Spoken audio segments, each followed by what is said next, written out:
सतगुरु नानक प्रगटिया मिटी धुंध जग चानण हुआ। ज्यों कर सूरज निकलिया तारे छपे अंधेर पलोआ। सतगुर नानक प्रगटिया मिटी धुंध जग चानण हुआ। ज्यों कर सूरज निकलिया तारे छपे अंधेर पलोआ। सिंह बुके मिर्गावली पन्नी जाए ना तीर तरोआ। सिंह बुके मिर्गावली पन्नी जाए ना तीर तरोआ। ज्ञान ध्यान किछ करम ना जाना सार ना जाना तेरी। सब ते वड्डा सतगुर नानक जिन पल राखी मेरी। सब ते वड्डा सतगुर नानक जिन पल राखी मेरी। धन धन सतगुरु जी साहिब श्री गुरु ग्रंथ साहिब जी महाराज के हजूर है सतगुर आलियो गुरु। मैं आप सरबत में सब तो पहला महाराज गुरु नानक देव साहिब सच्चे पातशाह के 552वें प्रकाश दिवस दिया बहुत बहुत मुबारक। अज गुरु का प्रकाश दिवस है। मैं गुरु के चरणों में अरदास करदा मेरे सतगुरु रहमत करो। साडे सारियां दे मन विच तुहाडे प्यार का प्रकाश हो। साडे सारियां दे मन विच तुहाडी सिੱਖਿਆ ਦਾ प्रकाश हो। साडे सारियां दे मन विच इस जगत नूं प्रेम करने वाली भावना का प्रकाश हो।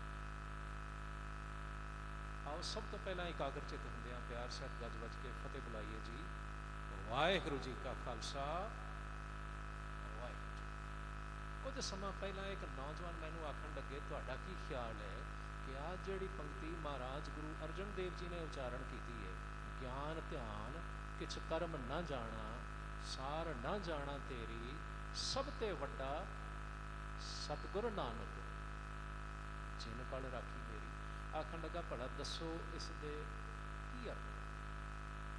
मैं तुहानूं भी बेनती करदा गुरबाणी ध्यान नाल पढ़िओ।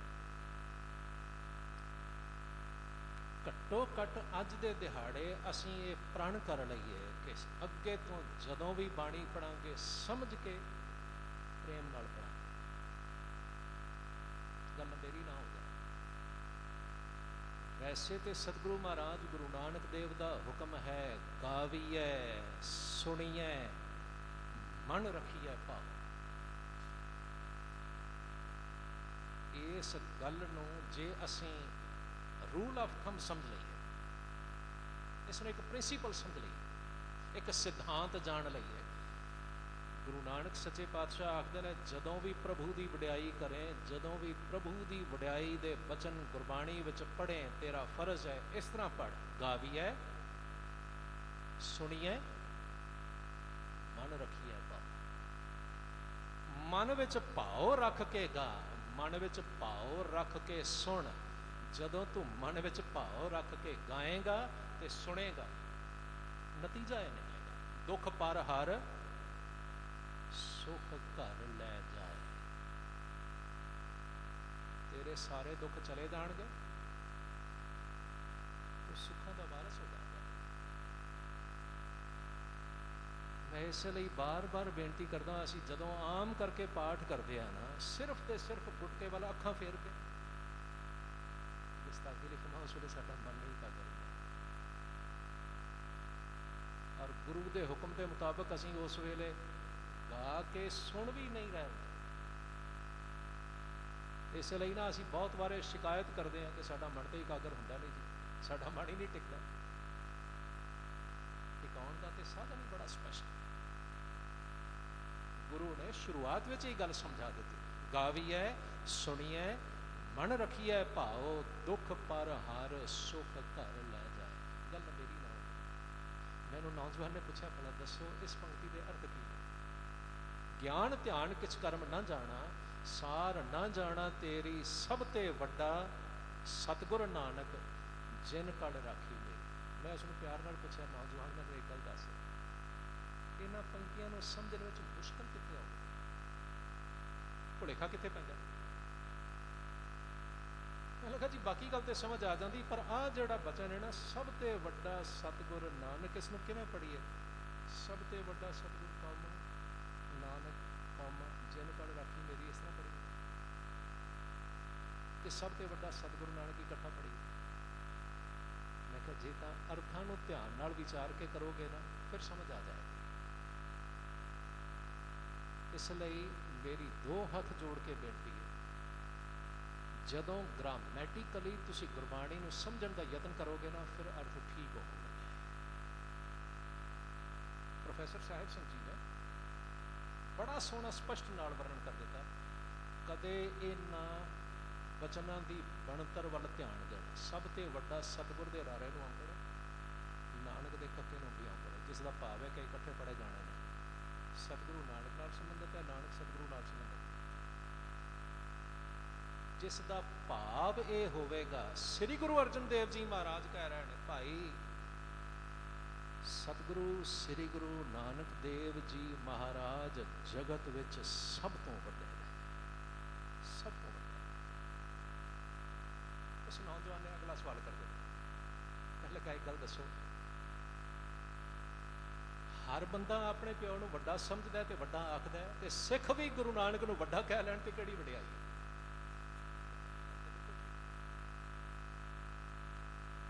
ਕਿਉਂਕਿ ਇਹ ਗੱਲ ਤੇ ਸਾਨੂੰ ਮਹਾਰਾਜ ਗੁਰੂ ਨਾਨਕ ਦੇਵ ਨੇ ਹੁਕਮ ਕੀਤੀ। ਦੁਨੀਆ ਭਰ ਦੇ ਧਰਮਾਂ ਵਿੱਚ ਜਾਂ ਧਰਮਾਂ ਦੀ ਦੁਨੀਆ ਵਿੱਚ ਸਿਰਫ ਤੇ ਸਿਰਫ ਗੁਰੂ ਨਾਨਕ ਐਸੇ ਰਾਹਬਰ ਨੇ ਜਿਹੜੇ ਆਖਦੇ ਸਨ, ਅਕਲੀ ਸਾਹਿਬ ਸੇਵੀਐ, ਅਕਲੀ ਪਾਈਐ ਮਾਨ, ਅਕਲ ਨਾਲ ਸੋਚ। ਧਰਮ ਦੇ ਰਾਹ ਤੇ ਵੀ ਚੱਲਣਾ ਹੈ ਅਕਲ ਨਾਲ। ਪਤਾ ਕਿਉਂ? ਜੇ ਅਕਲ ਨੂੰ ਆਪਣੇ ਕੋਲ ਨਹੀਂ ਨਾ ਰੱਖੇਗਾ, ਭਾਵ ਜੇ ਸਮਝ ਸ਼ਕਤੀ ਨਹੀਂ ਹੋਵੇਗੀ, ਤੇ ਬੜੀ ਜਲਦੀ ਵਹਿਮ ਦਾ, ਭਰਮ ਦਾ, ਅੰਧ ਵਿਸ਼ਵਾਸ ਦਾ ਸ਼ਿਕਾਰ ਹੋ ਜਾਏਗਾ, ਪਖੰਡਾਂ ਦਾ ਸ਼ਿਕਾਰ ਹੋ ਜਾਏਗਾ। ਮੈਂ ਫਿਰ ਦੁਹਰਾ ਕੇ ਇਹ ਗੱਲ ਆਖਦਾ, ਧਰਮ ਦੀ ਦੁਨੀਆ ਵਿੱਚ ਸਾਰੇ ਪਖੰਡ ਇਸੇ ਗੱਲ ਤੇ ਸ਼ੁਰੂ ਹੁੰਦੇ ਨੇ, ਜਦੋਂ ਬੰਦਾ ਇੱਕ ਕਾਮਨ ਸੈਂਸ ਦੇ ਹਿਸਾਬ ਨਾਲ ਵੀ ਸੋਚਣਾ ਬੰਦ ਕਰ ਦਿੰਦਾ। ਮੈਂ ਉਸ ਨੂੰ ਬੜੇ ਪਿਆਰ ਨਾਲ ਆਖ ਰਿਹਾ ਸਾਂ, ਮਿੱਤਰਾ ਮੈਨੂੰ ਤੇਰੀ ਇਸ ਗੱਲ ਵਿੱਚ ਤੇ ਬੜੀ ਖੁਸ਼ੀ ਕਿ ਤੂੰ ਇਹ ਗੱਲ ਕਹਿ ਰਿਹਾ ਹੈ ਕਿ ਸਤਿਗੁਰੂ ਗੁਰੂ ਨਾਨਕ ਦੇਵ ਜੇ ਵੱਡੇ ਨੇ ਤਾਂ ਕੀ ਵਡਿਆਈ ਹੈ। ਬਸ ਨਾ ਮੈਂ ਯਤਨ ਕਰਾਂਗਾ ਅੱਜ ਇਹ ਹਾਂ ਖਿਆਲ ਕਰ। ਦੇਖੋ ਵੈਸੇ ਤਾਂ ਨਾ ਸੂਝਵਾਨ ਲੋਕ ਆਖਦੇ ਨੇ, ਧਰਮ ਦੀ ਦੁਨੀਆ ਵਿੱਚ ਕਦੇ ਕੰਪੈਰੀਜ਼ਨ ਨਹੀਂ ਕਰੀਦਾ, ਕਦੇ ਇੱਕ ਦੂਸਰੇ ਨਾਲ ਕੋਈ ਮੁਕਾਬਲਾ ਥੋੜਾ ਹੁੰਦਾ ਹੈ। ਇਹ ਤਾਂ ਹਰੇਕ ਮਹਾਂਪੁਰਸ਼ ਨੇ ਆਪੋ ਆਪਣੇ ਵੇਲੇ ਜਿਵੇਂ ਜਿਵੇਂ ਠੀਕ ਸਮਝਿਆ, ਜਗਤ ਦੇ ਭਲੇ ਲਈ, ਜਗਤ ਦੇ ਉਧਾਰ ਲਈ, ਜਗਤ ਦੇ ਸੁਧਾਰ ਲਈ ਉਸਨੇ ਉਪਦੇਸ਼ ਦਿੱਤਾ। ਸੋ ਦੇयर इज नो ਕੰਪੈਰੀਜ਼ਨ, ਕਿਉਂਕਿ ਟਾਈਮ ਫਰੇਮ ਇੱਕ ਨਹੀਂ ਹੈਗਾ। ਪਰ ਹਾਂ ਕੀ ਕਰੀਏ, ਜਗਤ ਵਿੱਚ ਹਰ ਗੱਲ ਨੂੰ ਸਮਝਣ ਦੇ ਲਈ ਸਾਡੇ ਕੋਲ ਨਾ ਐਨਾਲਿਸਿਸ ਕਰਨ ਦੇ ਲਈ ਕੰਪੈਰੀਟਿਵ ਸਟੱਡੀ ਤੋਂ ਇਲਾਵਾ ਹੋਰ ਕੁਝ ਹੈ ਨਹੀਂ। ਨੌਜਵਾਨ ਫਿਰ ਮੈਨੂੰ ਆਖਣ ਲੱਗਾ, ਨਹੀਂ ਮੈਨੂੰ ਸਿਰਫ ਇਹ ਦੱਸੋ, ਜੇ ਸਤਿਗੁਰੂ ਗੁਰੂ ਨਾਨਕ ਵੱਡੇ ਨੇ ਤਾਂ ਕਿਵੇਂ ਵੱਡੇ ਨੇ? ਮੈਂ ਉਹਨਾਂ ਨੂੰ ਪਿਆਰ ਨਾਲ ਆਖਿਆ, ਮੈਂ ਕਿਹਾ ਨੌਜਵਾਨ ਇਸ ਤਰ੍ਹਾਂ ਕਰਦੇ ਆ, ਮੈਂ ਇੱਕ ਉਦਾਹਰਨ ਤੇਰੇ ਸਾਹਮਣੇ ਰੱਖਦਾ। ਕਹਿੰਦਾ ਦੱਸੋ? ਮੈਂ ਕਿਹਾ ਦੇਖੋ, ਮੰਨ ਲਓ ਬਈ ਤੁਹਾਡੇ ਸਾਹਮਣੇ ਕੁਝ ਦਰਖਤ ਲੱਗੇ ਹੋਣ, ਦਰਖਤ ਤੇ ਸਾਰੇ ਹੀ ਚੰਗੇ ਨੇ, ਸਾਰੇ ਹੀ ਆਪੋ ਆਪਣੀ ਥਾਂ ਬਿਹਤਰ ਨੇ, ਕਿਉਂਕਿ ਦਰਖਤ ਤੇ ਹਰ ਵੇਲੇ ਹੀ ਮਨੁੱਖ ਨੂੰ ਸੁੱਖ ਦਿੰਦਾ ਹੈ। इसलिए सतगुरु पातशाह महाराज गुरु नानक देव भी कुदरत का, पर्यावरण का, एनवायरनमेंट का बड़ा सत्कार करते सन, शक नहीं इस गल। अज जोड़ा एक बड़ा मसला है ना ह्यूमैनिटी के सामने, मनुखता के सामने, कि हाय साडा जिहड़ा चौगिरदा है, साडा जिहड़ा एनवायरनमेंट है, असी इसनूं टोटली पोल्यूशन नाल भरते जा रहे हैं। नहीं, सतगुरु गुरु नानक देव इस गल का बड़ा ध्यान रखते सन। इथों तक सतगुरु महाराज गुरु नानक देव ते कुदरत विच कादर नूं वसदा वेखदे ने। इसलिए इसका नुकसान करने की गल तो सोची भी नहीं जा सकती। मैं उस नौजवान को आख्या, मैं कि देखो मान लो भी तुहाडे सामने कुछ दरख्त लगे हो, एक दरख्त है जिस दी छां विच सिर्फ एक ही मनुख बैठ सकता है। उदाहरण ध्यान नाल सुनो। कह लगे हाँ ठीक है। मैं क्या तुसीं मनोगे ना बई हाँ ये दरख्त चंगा है, चल छां ते दिंदा है, भावें एक नूं ही सही दिंदा है। मैं क्या मान लो उस दे नाल दूसरा दरख्त होवे ਜਿਹੜਾ 10 ਬੰਦਿਆਂ ਨੂੰ ਛਾਂ ਦਿੰਦਾ ਹੈ, ਫਿਰ ਤੁਹਾਨੂੰ ਆਖਣਾ ਪਏਗਾ ਨਾ ਬਈ ਭਾਵੇਂ ਇੱਕ ਬੰਦੇ ਨੂੰ ਛਾਂ ਦੇਣ ਵਾਲਾ ਵੀ ਚੰਗਾ ਹੈ, ਪਰ ਵੱਡਾ ਤੇ ਉਹ ਹੈ ਨਾ ਜਿਹੜਾ 10 ਨੂੰ ਛਾਂ ਦੇ ਸਕਦਾ ਹੈ। ਕਹਿਣ ਲੱਗਾ ਹਾਂ ਇਹ ਗੱਲ ਵੀ ਠੀਕ। ਮੈਂ ਕਿਹਾ ਮੰਨ ਲਓ ਕਿ ਅਗਲਾ ਦਰਖਤ 100 ਜਣਿਆਂ ਨੂੰ ਛਾਂ ਦੇ ਸਕਦਾ ਹੋਵੇ, ਫਿਰ ਕਹਿੰਦਾ ਫਿਰ ਤੇ ਮੈਨੂੰ ਆਪੇ ਹੀ ਮੰਨਣਾ ਪਏਗਾ ਬਈ ਭਾਵੇਂ ਇੱਕ ਨੂੰ ਛਾਂ ਦੇਣ ਵਾਲਾ ਵੀ ਚੰਗਾ ਹੈ, 10 ਨੂੰ ਛਾਂ ਦੇਣ ਵਾਲਾ ਵੀ ਚੰਗਾ ਹੈ, ਪਰ ਵੱਡਾ ਤੇ ਉਹ ਹੈ ਜਿਹੜਾ 100 ਜਣਿਆਂ ਨੂੰ ਛਾਂ ਦੇ ਰਿਹਾ ਹੈ। ਮੈਂ ਕਿਹਾ ਮਿੱਤਰਾ ਹੁਣ ਤੂੰ ਆਪ ਦੱਸ ਬਈ ਕੋਈ ਦਰਖਤ ਇਹੋ ਜਿਹਾ ਹੋਵੇ ਉਸ ਦੇ ਥੱਲੇ ਜਿੰਨੇ ਮਨੁੱਖ ਆਉਣ ਗਿਣਤੀ ਤੋਂ ਬਿਨਾਂ, ਜਿਹੜਾ ਵੀ ਆਵੇ ਉਸ ਦੀ ਛਾਂ ਨੂੰ ਮਾਣ ਸਕੇ, ਭਾਵੇਂ 10 ਹੋਣ, ਭਾਵੇਂ 20 ਹੋਣ, ਭਾਵੇਂ 50 ਹੋਣ, ਭਾਵੇਂ 100 ਹੋਣ, ਭਾਵੇਂ ਹਜ਼ਾਰਾਂ ਹੋਣ, ਭਾਵੇਂ ਲੱਖਾਂ ਹੋਣ, ਭਾਵੇਂ ਕਰੋੜਾਂ ਹੋਣ। ਤੁਸੀਂ ਫਿਰ ਮੰਨੋਗੇ ਨਾ ਕਿ ਜਿਹੜਾ ਕਰੋੜਾਂ ਨੂੰ ਛਾਂ ਦੇ ਸਕਦਾ ਹੈ ਇਹ ਸਾਰਿਆਂ ਤੋਂ ਵੱਡਾ। ਕਹਿ ਲੱਗਾ ਹਾਂ ਬਿਲਕੁਲ ਇਸੇ ਤਰ੍ਹਾਂ। ਮੈਂ ਕਿਹਾ ਬਸ ਨਾ ਸਤਿਗੁਰੂ ਗੁਰੂ ਨਾਨਕ ਦੇਵ ਦੀ ਅਜ਼ਮਤ ਅਥਵਾ ਵਡਿਆਈ ਸਮਝਣ ਦੇ ਲਈ ਵੀ ਨਾ ਸਾਨੂੰ ਇਹ ਉਦਾਹਰਣ ਬੜੀ ਕੰਮ ਆਵੇਗੀ। ਕਹਿੰਦਾ ਕੀ ਭਲਾ? मैं उन्होंने प्यार नाल समझा रहा था। देखो हुक्म है सिख रहत मर्यादा विच भी स्पष्ट लिख दिता गया, सिख अपने ज्ञान विच वाधे लई किसी भी धर्म पुस्तक का पाठ करे हर्ज नहीं। समझ रहे विचार ने? हाँ उसका विश्वास श्री गुरु ग्रंथ साहिब जी महाराज ते होवे, पर श्री गुरु ग्रंथ साहिब जी उत्ते विश्वास होने का भाव यह हरगिज नहीं कि सिख किसी होर धर्म पुस्तक का पाठ नहीं कर सकता। जरूर करो, करना चाहिए। पता क्यों? जिन्ना लोगों नाल वसदे हो, जिन्ना लोगों के नेड़े रहिंदे हो, जिहड़े हर वेले दे तुहाडे हमसाए ने, उन्हां दीयां आदतां, उन्हां दे धार्मिक विश्वास का, चंगियाई का, बुराई का पता ही ना होवे तो कोई गल ना होई। कहने लगे फिर? मैं क्या कदे रामायण का पाठ किया? तो कहने लगे नहीं किया। वैसे ना जे मैं ये गल आख लवां तो बर्दाश्त कर लिया। बड़ा वड्डा रोल है हिंदुत्व दा विश्वास पैदा करने विच रामायण और महाभारत सीरीयल्स का। मैं अज भी ये गल महसूस करना असीं सिख ने इस मामले विच बहुत पिछे रह गए। साडा electronic media close to zero है नहीं। जिथे सिर्फ तो सिर्फ सिखी दी, गुरु दी, गुरमत दी, श्री गुरु ग्रंथ साहिब जी की ऑथेंटिक व्याख्या की गल हो गई है नहीं साढ़े पास। कहने लगे फिर? मैं क्या तुसी रामायण देखी सी? कहने लगे हाँ देखी तो है, कुछ उस दे एपीसोड्स देखे ने। सगों मैं तुहानू सारियां नू बेनती करा चंगी तरह वेख्या जी। अज जिस देश विच राम दी ते रामायण की गल हो रही है, उस देश विच रहिंदियां होया तुहानू रामायण बारे पता ही ना होवे, ये कोई गल है? ਕਹਿਣ ਲੱਗੇ ਪਰ ਤੁਸੀਂ ਕਿਹੜੀ ਗੱਲ ਕਹਿਣਾ ਚਾਹੁੰਦੇ ਹੋ? ਮੈਂ ਕਿਹਾ ਹਾਂ, ਜੇ ਰਾਮਾਇਣ ਪੜ੍ਹੀ ਹੋਵੇ ਨਾ ਤਾਂ ਵਾਲਮੀਕੀ ਰਾਮਾਇਣ ਵਿੱਚ ਵੀ ਤੇ ਤੁਲਸੀ ਰਾਮਾਇਣ ਵਿੱਚ ਵੀ, ਖਾਸ ਕਰਕੇ ਤੁਲਸੀ ਰਾਮਾਇਣ ਦਾ ਉੱਤਰਕਾਂਡ ਜ਼ਰੂਰ ਪੜ੍ਹਨਾ। ਕਹਿਣ ਲੱਗੇ ਉਹਦੇ ਵਿੱਚ ਕੀ? ਮੈਂ ਕਿਹਾ ਤੁਲਸੀ ਰਾਮਾਇਣ ਦੇ ਉੱਤਰਕਾਂਡ ਵਿੱਚ ਨਾ ਇੱਕ ਵਾਰਤਾ ਹੈ ਜਿਹੜੀ ਸਾਡੇ ਸਾਰਿਆਂ ਦੇ ਬੜਾ ਧਿਆਨ ਦੇਣ ਯੋਗ ਹੈ। ਕਹਿਣ ਲੱਗੇ ਕੀ ਭਲਾ? ਮੈਂ ਕਿਹਾ ਦੇਖੋ, ਭਗਵਾਨ ਰਾਮਚੰਦਰ ਨੂੰ ਸਾਰਾ ਜਗਤ, ਸਾਰਾ ਹਿੰਦੂ ਸਮਾਜ ਜਦੋਂ ਵੀ ਯਾਦ ਕਰਦਾ ਹੈ, ਮਰਿਆਦਾ ਪੁਰਸ਼ੋਤਮ ਕਹਿ ਕੇ ਯਾਦ ਕਰਦਾ ਹੈ। ਮਰਿਆਦਾ, ਮਰਿਆਦਾ, ਮਰਿਆਦਾ ਨੂੰ ਬਚਾਉਣ ਦੇ ਲਈ ਭਗਵਾਨ ਰਾਮ ਆਪਣੀ ਪਤਨੀ ਸੀਤਾ ਦਾ ਤਿਆਗ ਕਰ ਦਿੰਦੇ ਨੇ। ਮਰਿਆਦਾ ਨੂੰ ਬਚਾਉਣ ਦੇ ਲਈ ਅਯੁੱਧਿਆ ਛੱਡ ਕੇ 14 ਸਾਲ ਜੰਗਲ ਵਿੱਚ ਜਾਣ ਲਈ ਤਿਆਰ ਹੋ ਜਾਂਦੇ ਨੇ। ਮਰਿਆਦਾ ਨੂੰ ਬਚਾਉਣ ਲਈ ਸਾਰੇ ਕਰਮ ਕਰਦੇ ਨੇ, ਇਸ ਲਈ ਮਰਿਆਦਾ ਪੁਰਸ਼ੋਤਮ ਨੇ। ਪਰ ਕਦੇ ਤੁਸੀਂ ਵਿਚਾਰਿਆ ਵੀ ਜਿਸ ਮਰਿਆਦਾ ਪੁਰਸ਼ੋਤਮ ਹੈਨ, ਉਹ ਜਿਸ ਮਰਿਆਦਾ ਦੇ, ਉਹ ਕਿਹੜੀ ਮਰਿਆਦਾ ਸੀ? ਗੁਸਤਾਖੀ ਲਿਖੇ ਮਾਂ ਨਾਰਾਜ਼ ਨਾ ਹੋ ਜਾਣਾ, ਇਹ ਮਰਿਆਦਾ ਤੇ ਬ੍ਰਾਹਮਣ ਦੀ ਬਣਾਈ ਹੋਈ ਮਰਿਆਦਾ ਹੈ। ਉਹ ਬ੍ਰਾਹਮਣ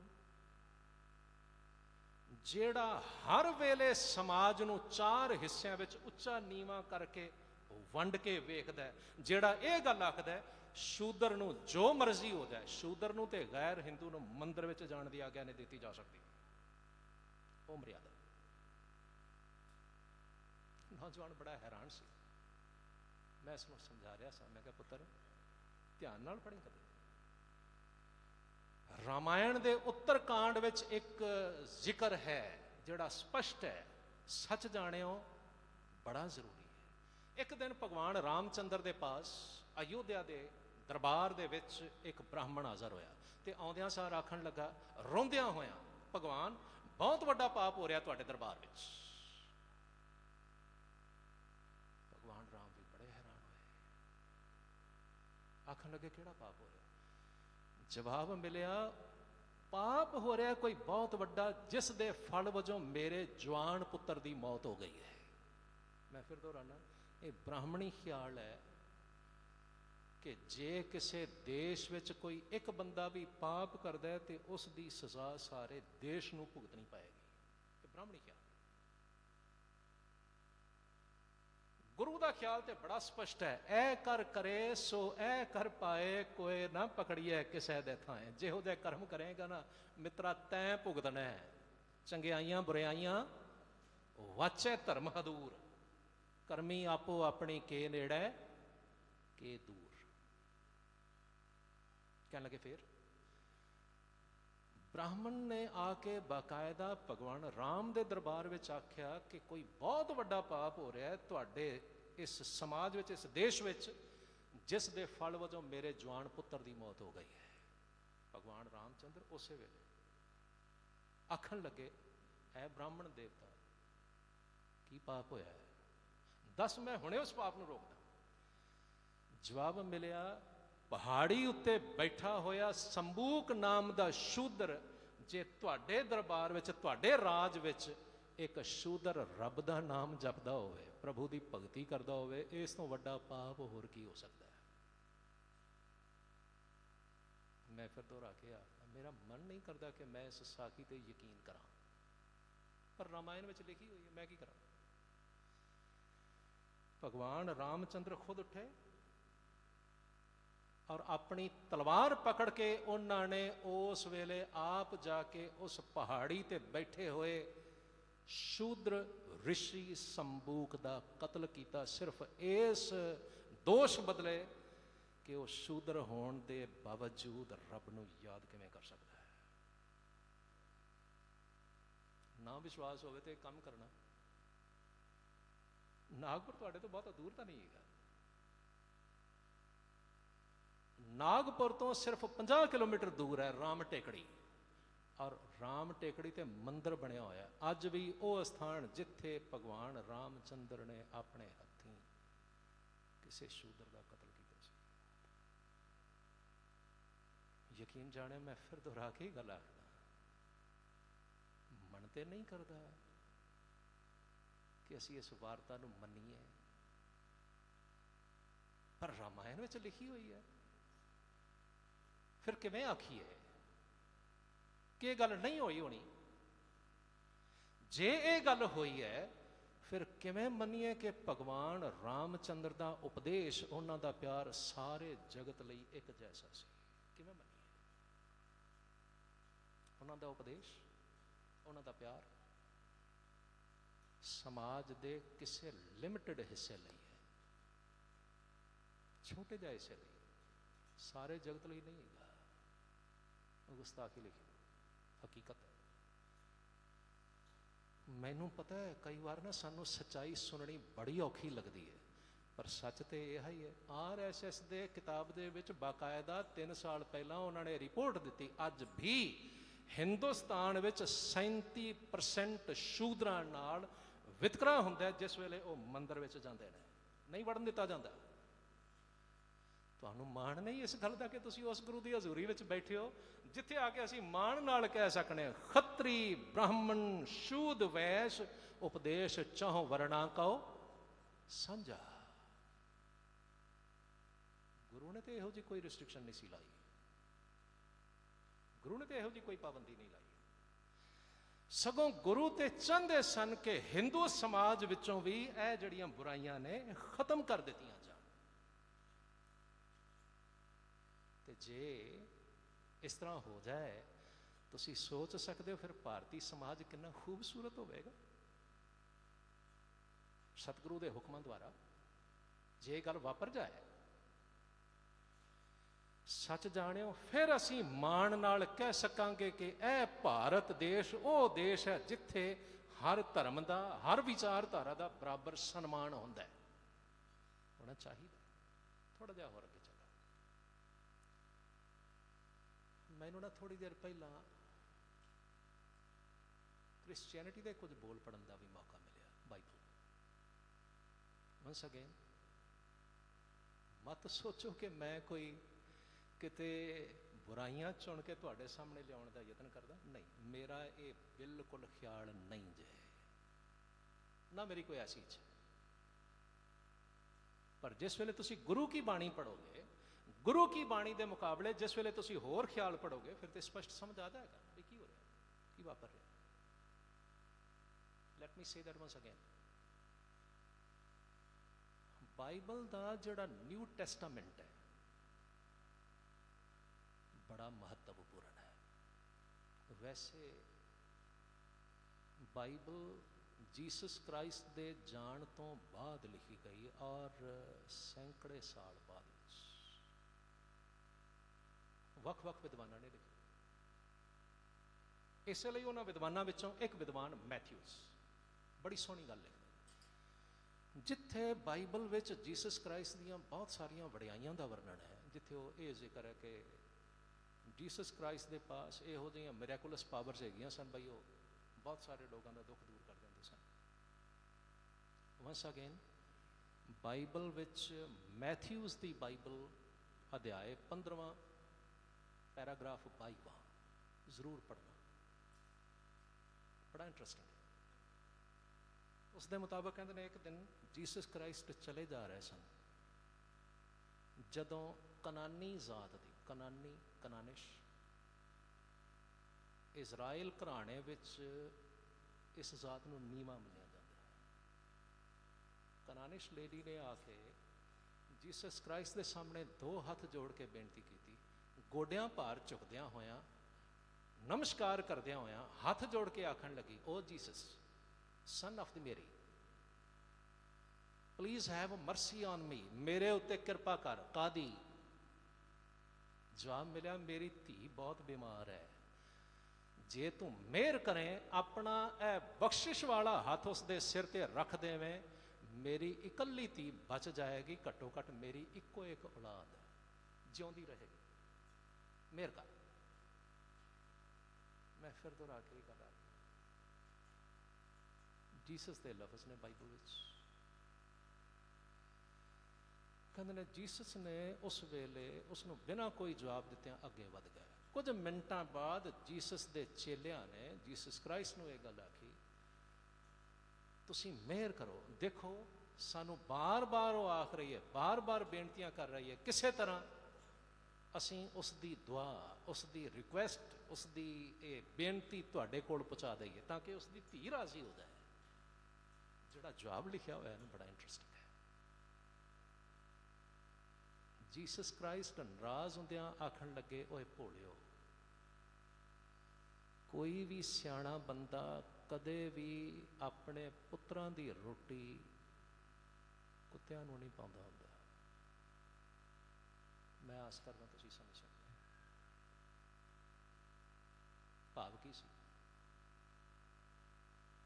जीसस महान ने, शक नहीं, पर इस दे बावजूद इस वार्ता के मुताबिक उन्हां दी बख्शिश सारी दुनिया लई सांझी नहीं।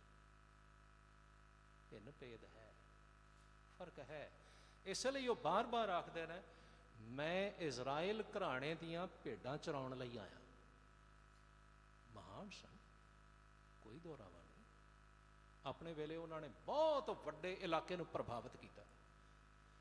पर मैं फिर दोहरा के गल आखदा, जिस वेले तुसीं इस तरह भी चारोगे, ठीक है, किसी दे पासों समाज दे इन्ने हिस्से नूं बख्शिश हासिल हुई, किसी दे पासों समाज दे इन्ने हिस्से नूं बख्शिश हासिल हुई।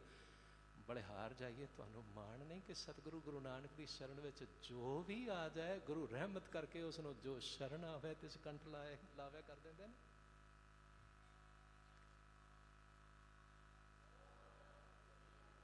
बस ना जदों इस नज़रिए तो वेखीए ना,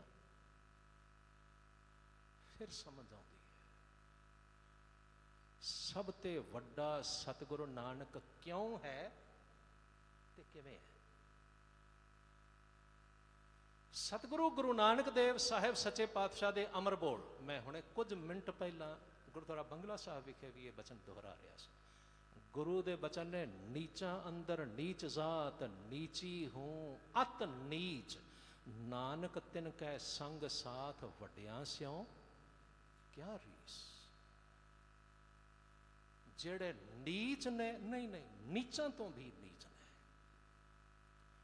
जिन्हां नूं समाज धर्म नूं मनण दी आग्या नहीं देंदा, जिन्हां नूं समाज धर्म दृढ़ करन दी आग्या नहीं देंदा, जिन्हां नूं समाज मंदिर विच जाण दी आग्या नहीं देंदा। मैं फिर एक गल कह दिया, सच है, अज भी सच है। अज भी दुनिया भर दे बहुते धर्म मंदिरां विच गैर धर्मी लोग नहीं जा सकते। हकीकत है, मैं कोई तुहानूं पुरानी गल नहीं सुना रहा। बाकायदा हुण ते कानून बना दिता गया है कि उस पवित्र मस्जिद वाल जिसनों खुदा का घर आखीदा है, सऊदी अरब देश का कानून है कि उस पासे वाल कोई गैर मुस्लिम जा ही नहीं सकता। जे जाण दा यत्न करदा फड़िया जाए, उसनों सजा दी जा सकती है। पर किते गुरु नानक की हैसीयत वाल वेखोगे। इसलिए ना मैंने एक सज्जन आखन लगे, तुसीं गुरु नानक नूं की समझदे हो? मैं उन्होंने प्यार नाल आख रहा सा, गुरु नानक केवल मनुख नहीं है, मनुख रूप ने, मनुखा रूप विच इस जगत विच आए, शक नहीं। पर गुरु नानक केवल मनुख नहीं ने। कहने लगे, फिर तुसीं गुरु नानक नूं रब समझदे हो? मैं कहा नहीं मित्रा, ये गल तो गुरु नानक सच्चे पातशाह ने खुद आखी, मैं प्रभु दा साथी हाँ, मैं प्रभु दा संगी हाँ, जां मैं प्रभु दा सेवक हाँ। मैं ते प्रभु दा कूकर हाँ। ये गल सतगुरु गुरु नानक कह रहा है। कह लगे, फिर ना तुसी गुरु नानक नूं मनुख मनदे हो, ना तुसी गुरु नानक नूं रब मनदे हो, फिर गुरु नानक है की? मैं उन्होंने प्यार नाल समझा रहा सा, भाई गुरदास साहब के बचनों राही समझना होवे ते गुरु नानक ने रब रूप मनुख। कह लगे हो किवें? मैं कह लो, भाई गुरदास जी आखदे ने, जिस वेले बगदाद गए गुरु नानक देव, भाई गुरदास साहब जी जिक्र करते हैं, फिर बाबा गया बगदाद नो, बाहर जाए किया अस्थाना। अगे एक बाबा अकाल रूप, एक बाबा अकाल रूप, दूजा रबाबी मरदाना। बाबा अकाल रूप है। किते तुसी सवैयां दे विचों, भट्टां दे सवैयां विचों पढ़ना चाहो ना, तो बड़ा स्पष्ट जिक्र है, जोत रूप हर आप गुरु नानक कहायो।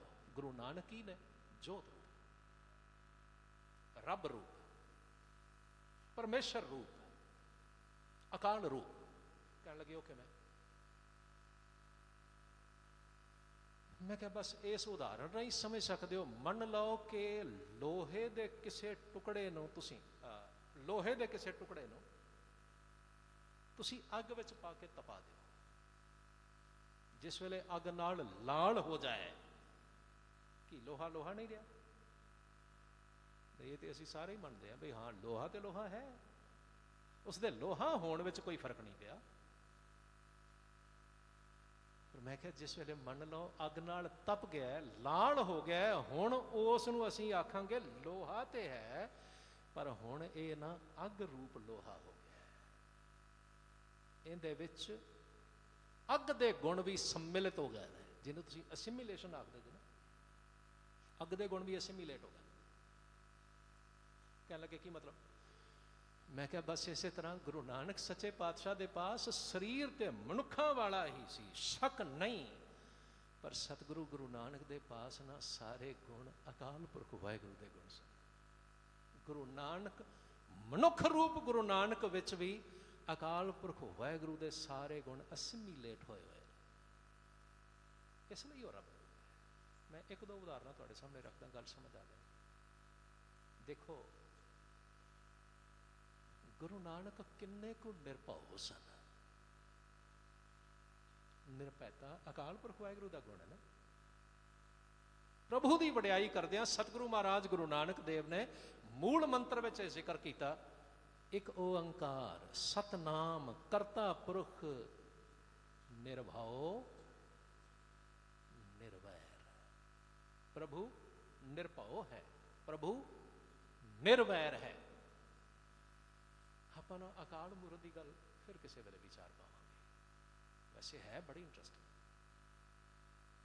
निरभव ने गुरु नानक, बिल्कुल निरभव। ध्यान नाल सुनो। उम्र सी सिर्फ 9 साल की जदों एक दिहाड़े माता पिता ने प्रोग्राम बना लिया कि असीं क्यों ना अपने पुत्र नूं विधिवत हिंदू बना दईए। मां प्यो हिंदू धर्म में विश्वास करते थे। वैसे ना ये ना किते सूझवान सियाणे मां बाप का यह ख्याल जां चिंता होती है कि साडा बच्चा धर्मी भी बनना चाहिए, वरना अनजान बंदे नूं फिक्र नहीं होता। उन्होंने सिर्फ इन्ना ही फिक्र होंदा है बई ठीक है साडा बच्चा ना चंगा कमाउणा सीख जाए, चंगा खावे चंगा पीवे, पर चंगा धर्मी हो जाए, ये कोई ख्याल नहीं होता। जदों कि सतगुरु पातशाह महाराज जी ने तो बाणी में बड़ा सोहना स्पष्ट जिक्र कर दिता, भाई मित्रा जे तू धर्मी नहीं होया, जे तू नाम जपण वाला नहीं होया, जे तू बाणी पढ़न वाला नहीं ना होया, तो समझ लै तेरा जीवन व्यर्थ है। 9 साल की उम्र सी जदों पिता ने एक दिन अपनी सारी बरादरी नूं इकट्ठियां कीता ते इकट्ठियां करके हुक्म किया, अज मैं अपने बच्चे नूं विधिवत हिंदू बनाउणा है, जनेऊ दा धागा धारण करवाउणा है। सतगुरु गुरु नानक ने आप आसा दी वार विच इस गल दा जिक्र किया। हुण देखो मेरा एक अंदाजा है, उस दिन मेहता कल्याण दास जी के घर विखे, भाव गुरु नानक के पिता के गृह विखे, जे सैकड़े नहीं हज़ारां नहीं तो घट्टो घट्ट हज़ारां के नेड़े तेड़े जरूर लोग पहुंचे होंगे, क्योंकि गुरु नानक के पिता मेहता कल्याण दास अपने इलाके के चंगे मन्ने परवन्ने पटवारी सन। चंगा उन्हां दा मेल मिलाप सी। ते हुण इलाके के पटवारी के घर जिहड़ा ਕਿਸਾਨਾਂ ਦੀ ਕਿਸਮਤ ਦਾ ਵੀ ਮਾਲਕ ਹੁੰਦਾ ਪਟਵਾਰੀ, ਜਿਸ ਦੀ ਕਲਮ ਵਿੱਚ ਹੈ ਕਿ ਕਿਸੇ ਕਿਸਾਨ ਨੂੰ ਕਿੰਨੀ ਜ਼ਮੀਨ ਮਿਲਣੀ। ਹੁਣ ਇਲਾਕੇ ਦੇ ਪਟਵਾਰੀ ਦੇ ਪੁੱਤਰ ਦਾ ਇੱਕ ਧਾਰਮਿਕ ਪ੍ਰੋਗਰਾਮ ਹੋ ਰਿਹਾ, ਤੇ ਕਿਵੇਂ ਸੰਭਵ ਹੈ ਕਿ ਇਲਾਕੇ ਦੇ ਲੋਕ ਨਾ ਆਏ ਹੋਣ? ਫਿਰ ਮਹਿਤਾ ਕਾਲੂ ਸਾਹਿਬ ਦੇ ਸਾਰੇ ਰਿਸ਼ਤੇਦਾਰ ਬੜੇ ਚੰਗੇ ਮੰਨੇ ਪ੍ਰਮੰਨੇ ਨੇ ਉਸ ਇਲਾਕੇ ਵਿੱਚ। ਕੁਦਰਤੀ ਗੱਲ ਹੈ, ਮੁਸਲਮਾਨਾਂ ਦੇ ਰਾਜ ਵਿੱਚ ਚੰਗੀ ਉੱਚੀ ਜਾਬ ਕਰਦੇ ਨੇ, ਇਸ ਲਈ ਉਸ ਦਿਨ ਬੜੇ ਸਾਰੇ ਮੁਸਲਮਾਨ ਮਿੱਤਰ ਵੀ ਪਹੁੰਚੇ ਹੋਣਗੇ, ਭਾਵ ਸੈਂਕੜਿਆਂ ਦਾ ਇਕੱਠ ਸੀ। ਹੁਣ ਇਤਿਹਾਸ ਦੇ ਮੁਤਾਬਕ ਇਹ ਸੱਚ ਹੈ, ਸਤਿਗੁਰੂ ਮਹਾਰਾਜ ਗੁਰੂ ਨਾਨਕ ਦੇਵ 9 ਸਾਲ ਦੀ ਉਮਰ ਦੇ ਬਾਬਾ ਨਾਨਕ ਜਿਸ ਵੇਲੇ ਉਹਨਾਂ ਨੂੰ ਵਿਚਕਾਰ ਲਿਆ ਕੇ ਬਿਠਾਇਆ ਗਿਆ, ਪੰਡਿਤ ਜੀ ਮੰਤਰ ਪੜ੍ਹਦਿਆਂ ਹੋਇਆਂ ਇਹ ਧਾਰਮਿਕ ਧਾਗਾ ਪਾਉਣ ਹੀ ਲੱਗੇ ਸਨ ਜਦੋਂ ਗੁਰੂ ਨਾਨਕ ਨੇ ਹੱਥ ਪਕੜ ਲਿਆ। ਉਮਰ ਕਿੰਨੀ ਸੀ? 9 ਸਾਲ। ਪਤਾ ਨਹੀਂ ਵੀ ਗੁਰੂ ਨਾਨਕ ਦੇ ਪਾਸ ਨਾ ਕਿਹੜਾ ਅਨੋਖਾ ਬਲ ਹੈ।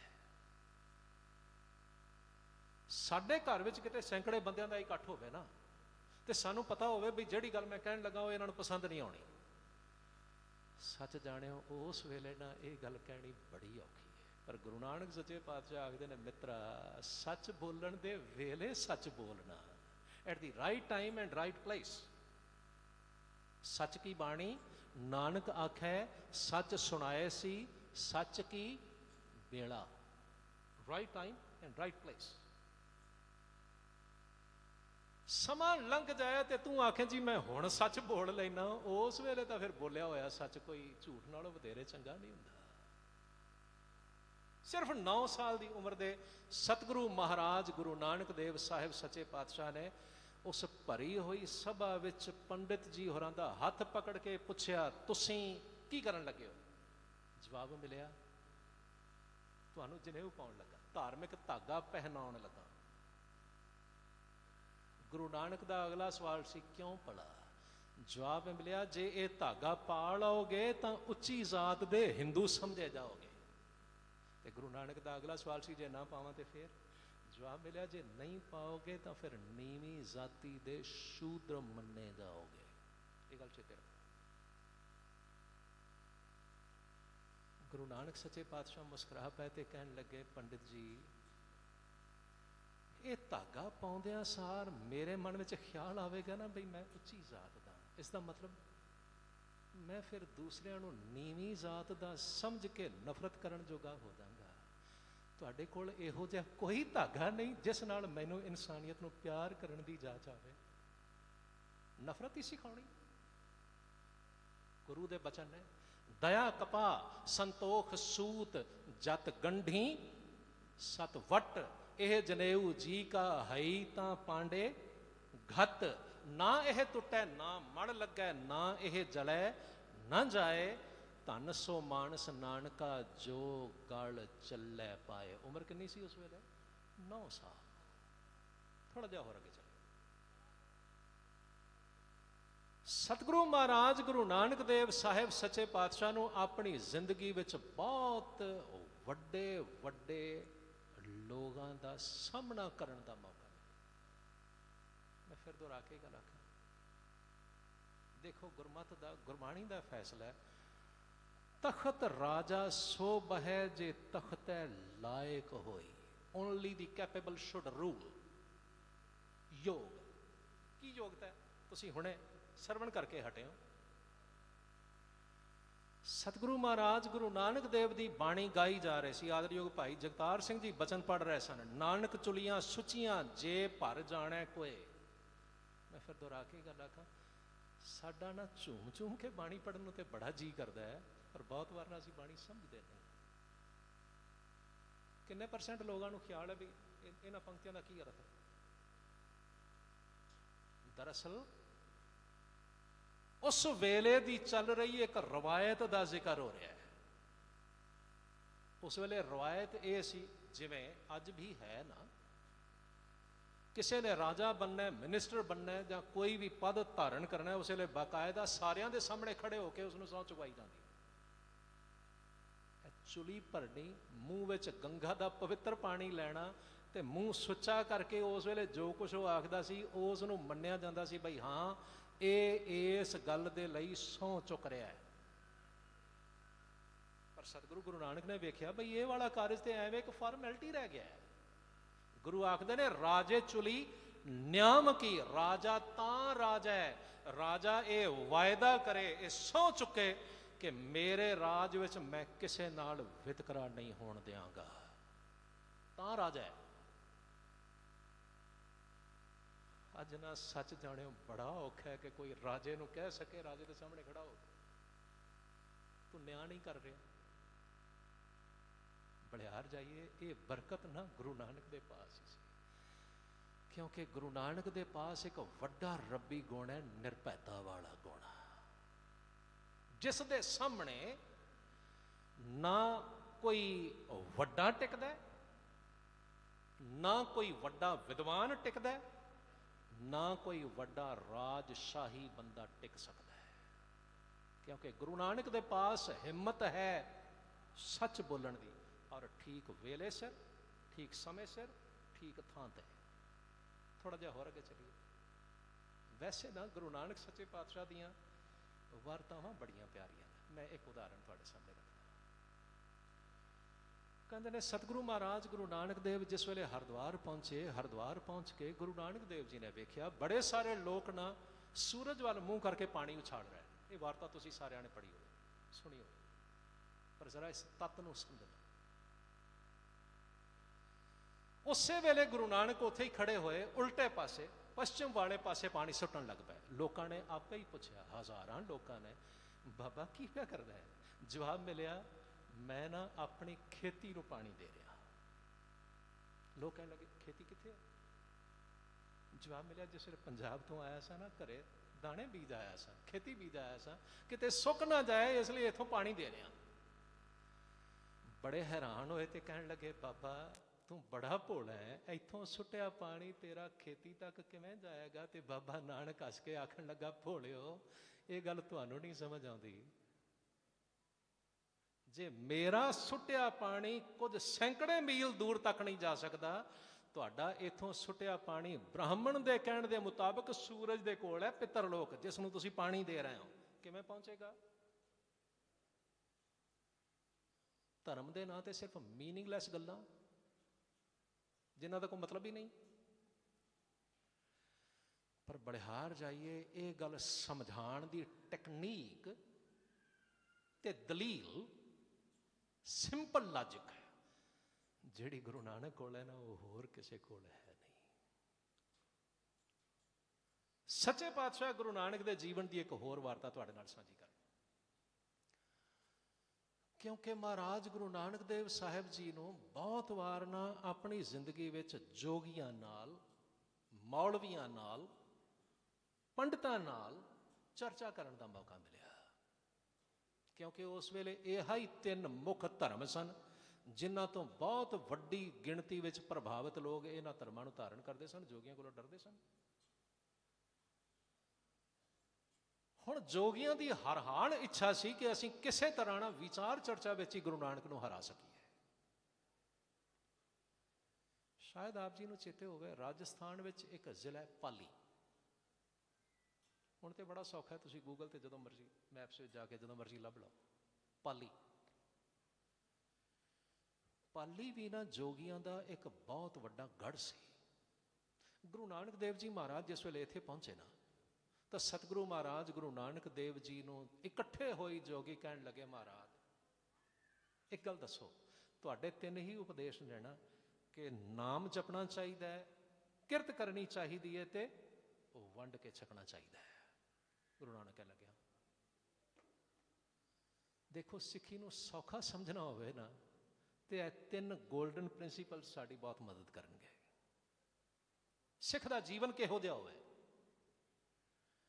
ਹਾਂ, ਮੈਨੂੰ ਇਹ ਗੱਲ ਆਖ ਦੇਣ ਵਿੱਚ ਰੱਤੀ ਭਰ ਹਰਜ ਨਹੀਂ ਪ੍ਰਤੀਤ ਹੁੰਦਾ ਕਿ ਅਸੀਂ ਨਾ ਇਹਨਾਂ ਤਿੰਨਾਂ ਉਪਦੇਸ਼ਾਂ ਵਿੱਚੋਂ ਪਹਿਲਾ ਤੇ ਬਹੁਤ ਘੱਟ ਮੰਨਿਆ, ਤੀਸਰਾ ਥੋੜਾ ਜਿਹਾ ਮੰਨਿਆ, ਜੇ ਕੁਛ ਕੀਤਾ ਤੇ ਸਿਰਫ ਵਿਚਕਾਰਲਾ ਕੰਮ ਕੀਤਾ ਹੋਵੇਗਾ। ਭਾਵ ਅਸੀਂ ਸਿੱਖ ਹੋਣ ਦੇ ਬਾਵਜੂਦ ਆਮ ਕਰਕੇ ਅੱਜ ਵੀ ਅਸੀਂ ਨਾਮ ਨਹੀਂ ਜਪਦੇ। ਗੁਰੂ ਦਾ ਹੁਕਮ ਹੈ, ਗੁਰ ਸਤਿਗੁਰ ਕਾ ਜੋ ਸਿੱਖ ਅਖਾਏ, ਸੋ ਭਲਕੇ ਉੱਠ ਹਰ ਨਾਮ ਧਿਆਵੇ। ਕਿੰਨੇ % ਸਿੱਖ ਨੇ ਜਿਹੜੇ ਅੰਮ੍ਰਿਤ ਵੇਲੇ ਉੱਠ ਕੇ ਨਾਮ ਜਪਦੇ ਹੋਣਗੇ? ਗੁਰੂ ਦਾ ਹੁਕਮ ਹੈ।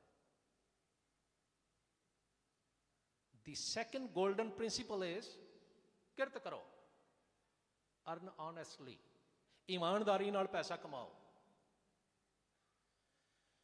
ਹੋ ਸਕਦਾ ਹੈ ਇਹ ਵਾਲਾ ਹੁਕਮ ਅਸੀਂ ਕਿਸੇ ਹੱਦ ਤੱਕ ਮੰਨ ਲਿਆ ਹੋਵੇ।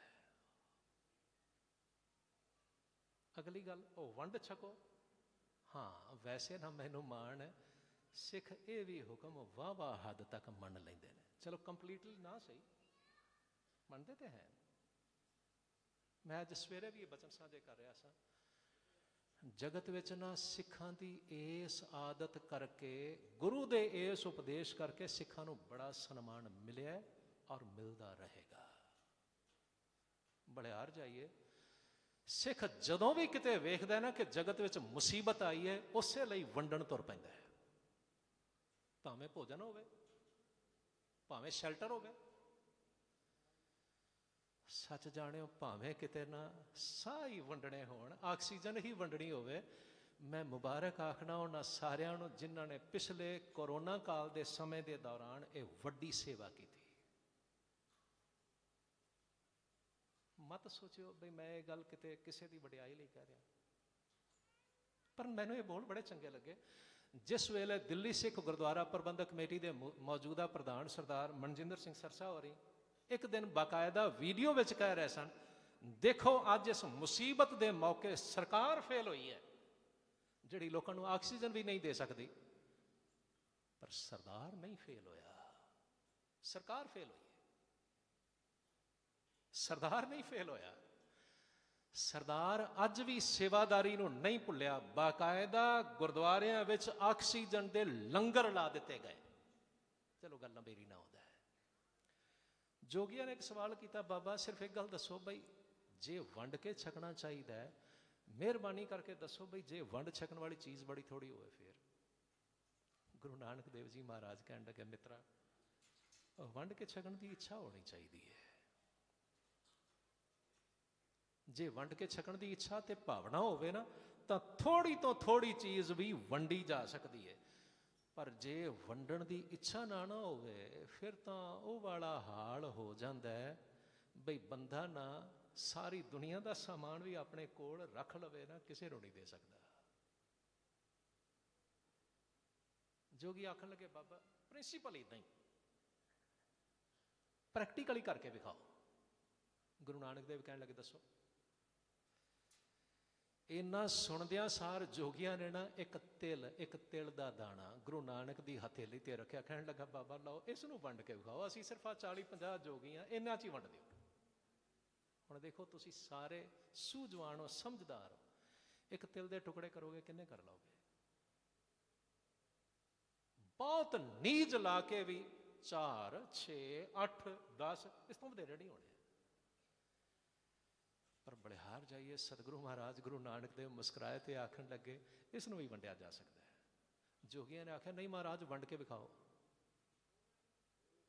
ਕਹਿੰਦੇ ਨੇ, ਉਸੇ ਵੇਲੇ ਗੁਰੂ ਨਾਨਕ ਦੇਵ ਸਾਹਿਬ ਸੱਚੇ ਪਾਤਸ਼ਾਹ ਨੇ ਆਪਣੇ ਇੱਕ ਸੇਵਕ ਨੂੰ ਹੁਕਮ ਕੀਤਾ, ਜਿਹੜਾ ਉਸੇ ਵੇਲੇ ਰਗੜਨ ਵਾਲਾ ਪੱਥਰ ਲੈ ਕੇ ਆਇਆ, ਮਸਾਲਾ ਰਗੜਨ ਵਾਲਾ ਪੱਥਰ। ਲਿਆਉਂਦਿਆਂ ਸਾਰ ਨਾ ਗੁਰੂ ਨਾਨਕ ਸੱਚੇ ਪਾਤਸ਼ਾਹ ਨੇ ਉਸ ਤਿਲ ਨੂੰ ਥੋੜਾ ਜਿਹਾ ਰਗੜਿਆ, ਥੋੜਾ ਜਿਹਾ ਪਾਣੀ ਪਾਇਆ, ਫਿਰ ਰਗੜਿਆ ਤੇ ਪਾਣੀ ਵਿੱਚ ਮਿਲਾ ਕੇ ਕਹਿਣ ਲੱਗੇ, ਜੋਗੀਓ ਲਓ ਨਾ, ਇਹ ਤਿਲ ਨਾ ਹਜ਼ਾਰਾਂ ਟੁਕੜੇ ਹੋ ਕੇ ਪਾਣੀ ਵਿੱਚ ਮਿਲ ਗਿਆ, ਤੁਸੀਂ ਨਾ ਸਾਰਿਆਂ ਨੂੰ ਪਾਣੀ ਦੀ ਇੱਕ ਚੁਲੀ ਦੇ ਦਿਓ, ਇਹ ਤਿਲ ਵੀ ਵੰਡਿਆ ਜਾ ਸਕਦਾ ਹੈ। ਪਰ ਆਖਰੀ ਗੱਲ, ਕੀ ਗੁਰੂ ਨਾਨਕ ਸਿਰਫ ਤੇ ਸਿਰਫ ਦਿਮਾਗੀ ਸੂਝ ਨਾਲ ਹੀ ਕਿਸੇ ਗੱਲ ਨੂੰ ਦਲੀਲ ਨਾਲ ਪੇਸ਼ ਕਰਦੇ ਸਨ? ਖਿਮਾ ਕਰਿਆ ਜੇ, ਧਰਮ ਸਿਰਫ ਦਿਮਾਗੀ ਵਿਸ਼ਾ ਨਹੀਂ ਹੈਗਾ। ਜੇ ਸਿਰਫ ਤੇ ਸਿਰਫ ਦਿਮਾਗ ਨਾਲ ਹੀ ਵਿਆਖਿਆ ਕਰਨ ਦੀ ਗੱਲ ਹੁੰਦੀ ਨਾ, ਤਾਂ ਫਿਰ ਲਾਜ਼ਮੀ ਤੌਰ ਤੇ ਇਹ ਗੱਲ ਸੱਚ ਜੇ ਜਿੰਨੇ ਵਕੀਲ ਨੇ ਨਾ, ਉਹ ਸਾਡੇ ਨਾਲੋਂ ਵਧੇਰੇ ਧਰਮੀ ਹੋਣੇ ਸਨ। ਧਰਮੀ ਮਨੁੱਖਾਂ ਨਾਲ ਚੰਗੇ ਧਰਮੀ ਹੁੰਦੇ, ਸਿਰਫ ਦਲੀਲ ਨਾਲ ਨਹੀਂ। ਗੁਰੂ ਨਾਨਕ ਸੱਚੇ ਪਾਤਸ਼ਾਹ ਦਾ ਹੁਕਮ ਸੀ, ਇਸ ਦਲੀਲ ਨਾਲ ਸਮਝ ਕੇ ਤੇਰਾ ਕਰਮ ਕਿਹੋ ਜਿਹਾ ਹੋਵੇ, ਵਿੱਚ ਦੁਨੀਆ ਸੇਵ ਕਮਾਈਐ, ਵਿੱਚ ਦੁਨੀਆ ਸੇਵ ਕਮਾਈਐ, ਤਾਂ ਦਰਗਾਹ ਬੈਸਣ ਪਾਈਐ। ਜਗਤ ਵਿੱਚ ਜਦੋਂ ਤੂੰ ਸੇਵਾ ਕਰਨ ਜੋਗਾ ਹੋਵੇਗਾ ਨਾ, ਜਦੋਂ ਤੂੰ ਸਾਰੇ ਜਗਤ ਨੂੰ ਇੱਕ ਰੂਪ ਵੇਖ ਸਕਦਾ ਹੋਵੇਂ ਤੇ ਕਹਿ ਸਕਦਾ ਹੋਵੇਂ, ਸਭ ਮੈਂ ਜੋਤ, ਜੋਤ ਹੈ ਸੋਏ ਤਿਸ ਦਾ ਚਾਨਣ, ਸਭ ਮੈਂ ਚਾਨਣ ਹੋਏ। ਜਦੋਂ ਤੂੰ ਇਹ ਗੱਲ ਕਹਿ ਸਕਦਾ ਹੋਵੇਂ, ਐ ਮੇਰੇ ਪਿਆਰੇ ਪ੍ਰਭੂ ਇੱਕ ਕਿਰਪਾ ਕਰ, ਮੈਂ ਸਾਰੀ ਦੁਨੀਆ ਨੂੰ ਤੇਰੀ ਬਖਸ਼ੀ ਹੋਈ ਜੋਤ ਸਮਝਾਂ ਤੇ ਸਾਰਿਆਂ ਵਿੱਚ ਤੇਰਾ ਰੂਪ ਵੇਖਾਂ, ਉਸ ਦਿਨ ਮੇਰਾ ਜੀਵਨ ਸਫਲ ਹੋਵੇਗਾ। ਇੱਕ ਆਖਰੀ ਗੱਲ ਮੈਂ ਹੋਰ ਤੁਹਾਡੇ ਨਾਲ ਸਾਂਝੀ ਕਰ ਲਵਾਂ। ਮੈਨੂੰ ਨਾ ਇੱਕ ਛੋਟੀ ਜਿਹੀ ਵਾਰਤਾ ਚੇਤੇ ਆਈ। ਇੱਕ ਸਟੇਸ਼ਨ ਤੇ ਜਿਸ ਵੇਲੇ ਗੱਡੀ ਆ ਕੇ ਰੁਕੀ ਨਾ, ਗੱਡੀ ਰੁਕਦਿਆਂ ਸਾਰ ਸਟੇਸ਼ਨ ਤੇ ਖੜੇ ਇੱਕ ਮੁਸਾਫਿਰ ਸਰਦਾਰ ਜੀ ਨੇ ਵੇਖਿਆ ਕਿ ਗਾਰਡ ਵੀ ਸਰਦਾਰ ਜੀ ਨੇ। ਜ਼ਰਾ ਧਿਆਨ ਨਾਲ ਸਰਵਣ ਕਰਨਾ। ਕਹਿੰਦੇ ਨੇ ਉਸੇ ਵੇਲੇ ਮੁਸਾਫਿਰ ਸਰਦਾਰ ਜੀ ਦੌੜ ਕੇ ਗਾਰਡ ਦੇ ਪਾਸ ਗਏ ਤੇ ਜਾ ਕੇ ਆਖਣ ਲੱਗੇ, ਗਾਰਡ ਸਾਹਿਬ ਜੇ ਤੁਸੀਂ ਆਗਿਆ ਦਿਓ, ਠੀਕ ਸਮਝੋ, ਤੇ ਮੈਂ ਤੁਹਾਡੇ ਕੋਲ ਇੱਥੇ ਗਾਰਡ ਦੇ ਡੱਬੇ ਵਿੱਚ ਬੈਠ ਕੇ ਸਫ਼ਰ ਕਰ ਲਵਾਂ। ਗਾਰਡ ਸਰਦਾਰ ਜੀ ਨੇ ਇੱਕ ਸਕਿੰਟ ਲਈ ਸੋਚਿਆ ਤੇ ਸੋਚ ਕੇ ਕਹਿਣ ਲੱਗੇ, ਅੱਛਾ ਇੱਕ ਮਿੰਟ ਰੁਕੋ। ਉਸੇ ਵੇਲੇ ਉਹਨਾਂ ਨੇ ਇੱਕ ਕੁੱਲੀ ਨੂੰ ਆਪਣੇ ਪਾਸ ਬੁਲਾਇਆ ਤੇ ਕੁੱਲੀ ਨੂੰ ਪਾਸ ਬੁਲਾ ਕੇ ਆਪਣੀ ਜੇਬ ਵਿੱਚੋਂ ਕੁਝ ਪੈਸੇ ਦਿੱਤੇ ਤੇ ਉਸਦੇ ਕੰਨ ਵਿੱਚ ਕੁਝ ਆਖਿਆ। ਕੁਝ ਮਿੰਟਾਂ ਬਾਅਦ ਜਿਸ ਵੇਲੇ ਕੁੱਲੀ ਵਾਪਸ ਆਇਆ ਨਾ, ਉਸਨੇ ਲਿਆ ਕੇ ਇੱਕ ਟਿਕਟ ਪਕੜਾਈ ਗਾਰਡ ਹੋਰਾਂ ਨੂੰ, ਤੇ ਗਾਰਡ ਹੋਰਾਂ ਨੇ ਉਹ ਟਿਕਟ ਮੁਸਾਫਿਰ ਨੂੰ ਪਕੜਾ ਕੇ ਆਖਿਆ, ਲਓ ਸਰਦਾਰ ਜੀ ਹੁਣ ਨਾ ਤੁਸੀਂ ਸਾਰੀ ਗੱਡੀ ਵਿੱਚ ਜਿੱਥੇ ਮਰਜ਼ੀ ਬਹਿ ਕੇ ਸਫ਼ਰ ਕਰ ਲਓ। ਕਹਿੰਦੇ ਨੇ ਉਸ ਵੇਲੇ ਮੁਸਾਫਿਰ ਸਰਦਾਰ ਜੀ ਬੜੇ ਹੈਰਾਨ ਹੋਏ ਤੇ ਆਖਣ ਲੱਗੇ, ਸਰਦਾਰ ਜੀ ਮੈਂ ਰੇਲਵੇ ਦੇ ਅਧਿਕਾਰੀਆਂ ਨੂੰ ਬਹੁਤ ਵਾਰ ਨਾਜਾਇਜ਼ ਪੈਸੇ ਲੈਂਦਿਆਂ ਤੇ ਵੇਖਿਆ, ਪਰ ਪੱਲਿਓਂ ਪੈਸੇ ਖਰਚ ਕੇ ਲੋਕਾਂ ਨੂੰ ਟਿਕਟਾਂ ਲਿਆਉਂਦਿਆਂ ਦਿੰਦਿਆਂ ਕੋਈ ਨਹੀਂ ਵੇਖਿਆ। ਤੁਸੀਂ ਇਸ ਤਰ੍ਹਾਂ ਕਿਉਂ ਕੀਤਾ? ਟਿਕਟ ਤੇ ਮੇਰੇ ਕੋਲ ਸੀ, ਮੈਂ ਕੋਈ ਫ੍ਰੀ ਸਫ਼ਰ ਕਰਨ ਦੇ ਲਈ ਤੁਹਾਨੂੰ ਥੋੜ੍ਹਾ ਹੀ ਕਹਿ ਰਿਹਾ ਸੀ। ਮੈਂ ਤਾਂ ਸਿਰਫ ਇਹ ਚਾਹੁੰਦਾ ਸੀ ਕਿ ਆਪਾਂ ਜੇ ਰਲ ਕੇ ਬਹਿ ਜਾਈਏ, ਘੱਟੋ ਘੱਟ ਗੁਰਬਾਣੀ ਦੀ ਕੁਝ ਮਿੰਟ ਗੱਲ ਕਰਾਂਗੇ, ਨਾਲੇ ਮੈਂ ਧੱਕਿਆਂ ਤੋਂ ਬਚ ਜਾਵਾਂਗਾ। ਸਰਦਾਰ ਜੀ ਹੋਰੀ ਹੱਸ ਕੇ ਆਖਣ ਲੱਗੇ, ਅਸੀਂ ਨਾ ਗੁਰੂ ਨਾਨਕ ਦੇਵ ਜੀ ਮਹਾਰਾਜ ਦਾ ਗੁਰਪੁਰਬ ਮਨਾ ਰਹੇ ਹਾਂ। ਇਹ ਗੁਰੂ ਨਾਨਕ ਦੇ 500 ਸਾਲਾ ਪ੍ਰਕਾਸ਼ ਦਿਵਸ ਦੀ ਗੱਲ ਹੈ, ਸਨ 1969 ਵਿੱਚ। ਆਖਣ ਲੱਗੇ, ਜਿਸ ਵੇਲੇ ਥੋੜ੍ਹੀ ਦੇਰ ਪਹਿਲਾਂ ਅਸੀਂ ਰਲ ਕੇ ਗੁਰਪੁਰਬ ਮਨਾਉਣ ਦਾ ਪਲਾਨ ਕਰ ਰਹੇ ਸੀ ਨਾ, ਉਸ ਵੇਲੇ ਅਸੀਂ ਇਹ ਫੈਸਲਾ ਕੀਤਾ ਕਿ ਗੁਰੂ ਨਾਨਕ ਨੂੰ, ਕਿਉਂਕਿ ਰਿਸ਼ਵਤਖੋਰੀ ਬੇਈਮਾਨੀ ਚੰਗੀ ਨਹੀਂ ਸੀ ਲੱਗਦੀ, ਇਸ ਲਈ ਅਸੀਂ ਗੁਰੂ ਨਾਨਕ ਦੇ ਸਿੱਖ ਹੋਣ ਦੇ ਨਾਤੇ ਘੱਟੋ ਘੱਟ ਇਸ ਪੂਰੇ ਸਾਲ ਨਾ ਕੋਈ ਬੇਈਮਾਨੀ ਕਰਾਂਗੇ, ਨਾ ਰਿਸ਼ਵਤ ਲਵਾਂਗੇ, ਨਾ ਰਿਸ਼ਵਤ ਦਿਆਂਗੇ। ਮੈਂ ਆਪ ਸਾਰਿਆਂ ਨੂੰ ਦੋ ਹੱਥ ਜੋੜ ਕੇ ਬੇਨਤੀ ਕਰਦਾ, ਅੱਜ ਸਾਡੇ ਦਰਮਿਆਨ ਇਸ ਸਮਾਜ ਦੇ ਦਿੱਲੀ ਪ੍ਰਦੇਸ਼ ਦੇ ਮੁਖੀ ਸਾਡੇ ਦਰਮਿਆਨ ਹਾਜ਼ਰ ਨੇ। ਮੈਂ ਜੀਓ ਆਇਆਂ ਨੂੰ ਆਖਣਾ, ਮੁੱਖ ਮੰਤਰੀ ਸਾਹਿਬ, ਗੁਰੂ ਨਾਨਕ ਦੇ ਸਿੱਖ ਹੋਣ ਦੇ ਨਾਤੇ ਸਾਡਾ ਇਹ ਫਰਜ਼ ਹੈ। ਗੁਰੂ ਨਾਨਕ ਨੂੰ ਬੇਈਮਾਨੀ ਚੰਗੀ ਨਹੀਂ ਸੀ ਲੱਗਦੀ ਕਿ ਅਸੀਂ ਦੁਨੀਆ ਵਿੱਚੋਂ ਬੇਈਮਾਨੀ ਮਿਟਾ ਸਕਦੇ ਹਾਂ। ਗੁਰੂ ਨਾਨਕ ਨੂੰ ਕਰਪਸ਼ਨ ਨਹੀਂ ਸੀ ਚੰਗੀ ਲੱਗਦੀ, ਇਸੇ ਲਈ ਤੇ ਗੁਰੂ ਨਾਨਕ ਦਾ ਹੁਕਮ ਸੀ, ਜੋ ਮਰਜ਼ੀ ਹੋ ਜਾਏ ਸਿੱਖ ਨੇ ਕਿਰਤ ਕਰਨੀ ਹੈ। ਕਿਰਤ ਦਾ ਆਖਰੀ ਅਰਥ ਸੀ ਮਿਹਨਤ ਨਾਲ ਪੈਸਾ ਕਮਾਉਣਾ ਹੈ, ਰਿਸ਼ਵਤਖੋਰੀ ਨਾਲ ਨਹੀਂ। ਮੈਨੂੰ ਮਾਣ ਹੈ ਤੁਹਾਡੇ ਤੇ, ਤੁਸੀਂ ਯਤਨ ਕਰ ਰਹੇ ਹੋ। ਗੁਰੂ ਤੁਹਾਨੂੰ ਹੋਰ ਚੜ੍ਹਦੀ ਕਲਾ ਬਖਸ਼ੇ। ਸਤਿਗੁਰੂ ਪਾਤਸ਼ਾਹ ਕਿਰਪਾ ਕਰਨ। ਅੱਜ ਸਿੱਖ ਹੋਣ ਦੇ ਨਾਤੇ ਜੇ ਅਸੀਂ ਇਹ ਕਰ ਰਹੇ ਹਾਂ, ਮੇਰੀ ਸਿਰਫ ਇੱਕ ਤੁਹਾਨੂੰ ਸਾਰਿਆਂ ਨੂੰ ਛੋਟੀ ਜਿਹੀ ਅਪੀਲ ਹੈ। ਜਿਵੇਂ ਸਰਕਾਰ ਵੱਲੋਂ ਯਤਨ ਕੀਤੇ ਗਏ ਕਿ ਅਸੀਂ ਹਰ ਥਾਂ ਤੇ ਸਿਹਤ ਸਹੂਲਤਾਂ ਪਹੁੰਚਾਉਣੀਆਂ ਨੇ, ਜੇ ਕਿਤੇ ਗੁਰੂ ਨਾਨਕ ਸੱਚੇ ਪਾਤਸ਼ਾਹ ਦਾ ਗੁਰਪੁਰਬ ਮਨਾਉਂਦਿਆਂ ਹੋਇਆਂ ਜੇ ਘੱਟੋ ਘੱਟ ਸਿੱਖ ਡਾਕਟਰ ਇਹ ਇੱਕ ਐਲਾਨ ਕਰਨ ਕਿ ਹਫ਼ਤੇ ਦੇ ਫਲਾਣੇ ਦਿਨ ਅਸੀਂ ਗੁਰੂ ਨਾਨਕ ਦਾ ਪ੍ਰਕਾਸ਼ ਦਿਵਸ ਮਨਾਉਂਦਿਆਂ ਸਾਰਾ ਦਿਨ ਸਿਹਤ ਸੇਵਾਵਾਂ ਫ੍ਰੀ ਦਿਆਂਗੇ, ਹੋ ਸਕਦਾ ਹੈ। ਜੇ ਘੱਟੋ ਘੱਟ ਵਕੀਲ ਹੋਣ ਦੇ ਨਾਤੇ ਅਸੀਂ ਇਹ ਐਲਾਨ ਕਰ ਦਈਏ ਕਿ ਹਫ਼ਤੇ ਦੇ ਇੱਕ ਦਿਨ ਅਸੀਂ ਸਾਰਿਆਂ ਨੂੰ ਫ੍ਰੀ ਲੀਗਲ ਸਰਵਿਸਿਜ਼ ਦਿਆਂਗੇ। ਜੇ ਕਿਤੇ ਇੱਕ ਚੰਗਾ ਟੀਚਰ ਹੋਣ ਦੇ ਨਾਤੇ ਅਸੀਂ ਇਹ ਐਲਾਨ ਕਰ ਦਈਏ ਕਿ ਘੱਟੋ ਘੱਟ ਗੁਰੂ ਨਾਨਕ ਦਾ ਗੁਰਪੁਰਬ ਮਨਾਉਂਦਿਆਂ ਹੋਇਆਂ ਅਸੀਂ ਹਫ਼ਤੇ ਦਾ ਇੱਕ ਦਿਨ ਇਮਾਨਦਾਰੀ ਨਾਲ ਪੂਰਾ ਸਮਾਂ ਨਹੀਂ, ਉਸ ਤੋਂ ਸਗੋਂ 1 ਘੰਟਾ ਵੱਧ ਪੜ੍ਹਾਵਾਂਗੇ ਤਾਂ ਕਿ ਬੱਚਿਆਂ ਨੂੰ ਟਿਊਸ਼ਨ 'ਤੇ ਜਾਣ ਦੀ ਲੋੜ ਨਾ ਪਵੇ। ਯਕੀਨ ਜਾਣਿਓ ਫਿਰ ਜਿਹੜਾ ਸਮਾਜ ਬਣੇਗਾ ਨਾ, ਉਹ ਸਮਾਜ ਗੁਰੂ ਨਾਨਕ ਦੇ ਸੁਪਨਿਆਂ ਦਾ ਸਮਾਜ ਹੋਵੇਗਾ। ਮੈਂ ਤੁਹਾਨੂੰ ਸਾਰਿਆਂ ਨੂੰ ਇੱਕ ਵਾਰ ਫਿਰ ਮੁਬਾਰਕ ਆਖਦਾ ਸਤਿਗੁਰੂ ਮਹਾਰਾਜ ਗੁਰੂ ਨਾਨਕ ਸਾਹਿਬ ਜੀ ਦੇ ਪਾਵਨ ਪ੍ਰਕਾਸ਼ ਦਿਵਸ ਤੇ। ਅੱਜ ਸਤਿਗੁਰੂ ਦਾ 552ਵਾਂ ਪਾਵਨ ਪ੍ਰਕਾਸ਼ ਦਿਵਸ ਹੈ। ਆਪ ਸਾਰਿਆਂ ਨੂੰ ਬਹੁਤ ਬਹੁਤ ਮੁਬਾਰਕ ਕਹਿੰਦੇ ਹਾਂ। ਗਲਤੀਆਂ ਭੁੱਲਾਂ ਚੁੱਕਣ ਲਈ ਖਿਮਾ ਚਾਹੁੰਦਿਆਂ ਮੈਂ ਬਚਨਾਂ ਦੀ ਸਮਾਪਤੀ ਦੀ ਆਗਿਆ ਚਾਹੁੰਦਾ। ਸਮੂਹ ਪ੍ਰਬੰਧਕ ਵੀਰਾਂ ਦਾ, ਸਮੂਹ ਪ੍ਰਬੰਧਕ ਕਮੇਟੀ ਦਾ, ਸਮੂਹ ਸੇਵਾਦਾਰਾਂ ਦਾ, ਆਦਰਯੋਗ ਗਿਆਨੀ ਸਾਹਿਬਾਨ ਜੀ ਹੋਰਾਂ ਦਾ ਮੈਂ ਨਿੱਜੀ ਤੌਰ 'ਤੇ ਹਾਰਦਿਕ ਧੰਨਵਾਦ ਕਰਦਾ। ਸਤਿਗੁਰੂ ਸਾਰਿਆਂ ਨੂੰ ਚੜ੍ਹਦੀ ਕਲਾ ਬਖਸ਼ਣ। ਗਲਤੀਆਂ ਭੁੱਲਾਂ ਚੁੱਕਣ ਲਈ ਮੈਂ ਆਪ ਸਰਬੱਤ ਪਾਸੋਂ ਦੋਵੇਂ ਹੱਥ ਜੋੜ ਕੇ ਖਿਮਾ ਚਾਹੁੰਦਾ। ਆਓ ਪਿਆਰ ਸਹਿਤ ਫਤਿਹ ਬੁਲਾਈਏ ਜੀ। ਵਾਹਿਗੁਰੂ ਜੀ ਕਾ ਖਾਲਸਾ, ਵਾਹਿਗੁਰੂ।